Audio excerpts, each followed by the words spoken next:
The drama surrounding Jake Paul's collision with the real world of heavyweight boxing didn't end when Anthony Joshua's right hand finally cracked through his guard. In many ways, that moment was only the beginning. Long after the bell rang, after the crowd noise faded, and the X-rays told a far more honest story than any highlight reel ever could, the boxing world turned its attention to something far more brutal than the knockout itself. The judgment. This wasn't just about a YouTuber stepping into the ring with a former two-time unified heavyweight champion. It was about identity, legitimacy, and the fine line between spectacle and self-destruction. And when Canelo Alvarez weighed in, that line was no longer blurred. It was carved in stone. From the moment the idea of Jake Paul versus Anthony Joshua entered the public conversation, disbelief followed it like a shadow. Some laughed, some were outraged. Others leaned into the chaos, convincing themselves that anything was possible in the modern fight game. Social media fueled the fantasy, inflating the notion of a puncher's chance into something almost mythical. But inside boxing circles, among fighters who had lived through real camps, real wars, and real consequences, the reaction was far less romantic.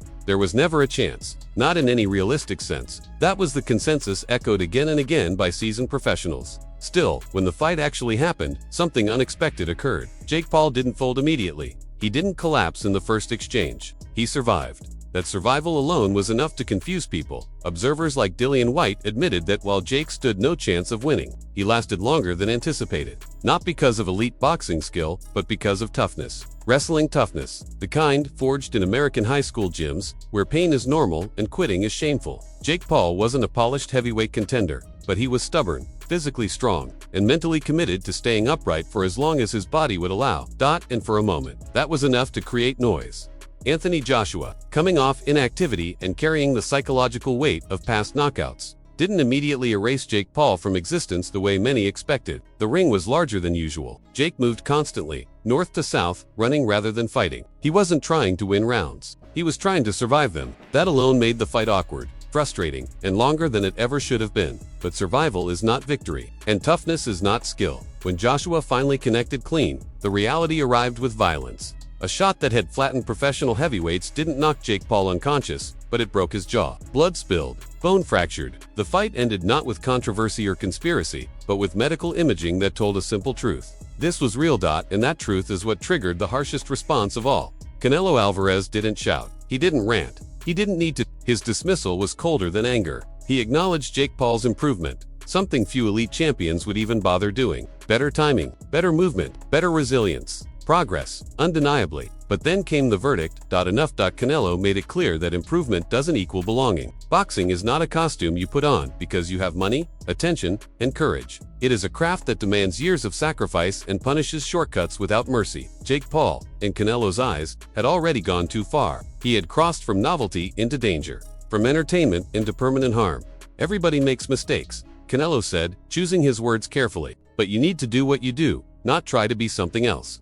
That wasn't trash talk. That was a warning. When asked if he would ever fight Jake Paul, Canelo smiled and joked about waiting until Jake was 50 years old. The humor landed because the message underneath it was devastating. In the present moment, the gap between them wasn't competitive. It was absurd. The idea that Jake Paul could exist in the same professional space as elite champions wasn't offensive. It was laughable, and yet, this wasn't a Even critics who dismantled the fantasy acknowledged Jake's courage. Brendan Schaub shut down the idea of a puncher's chance with brutal honesty, explaining that such logic only exists among people who don't understand professional boxing. Puncher's chance works in bars, not in sanctioned bouts against trained heavyweights who expect to be hit and know how to respond.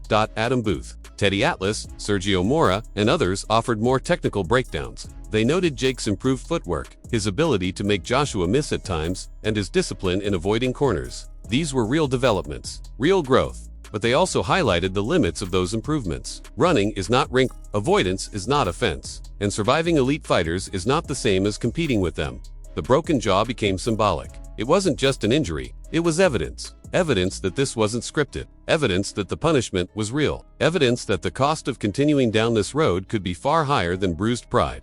Behind the scenes, analysts pointed out the uncomfortable truth. Jake Paul's business model doesn't require legitimacy. It requires attention. As long as broadcasters are willing to pay and audiences are willing to watch, the fights will continue. The villain role works. People tune in, hoping to see him finally humbled. When it doesn't happen decisively enough, the mystique grows. But mystique doesn't protect bone. Canelo's words hit harder because they came from a place of experience. He wasn't protecting the sport's ego. He was acknowledging its danger. Boxing doesn't care about followers, algorithms, or narratives. It only cares about what happens when leather meets flesh. Jake Paul proved something in that ring. He proved he's tougher than many gave him credit for. He proved he's willing to step into situations most people would never dare approach. But he also proved something else. Something far more important. There are levels to this, and some levels don't announce themselves with hype. They announce themselves with broken jaws, long recoveries, and questions about what comes next. Canelo's message wasn't humiliation for the sake of humiliation. It was a line drawn in blood and bone, telling Jake Paul that he has already gone far enough. The spectacle had its moment. The lesson has arrived.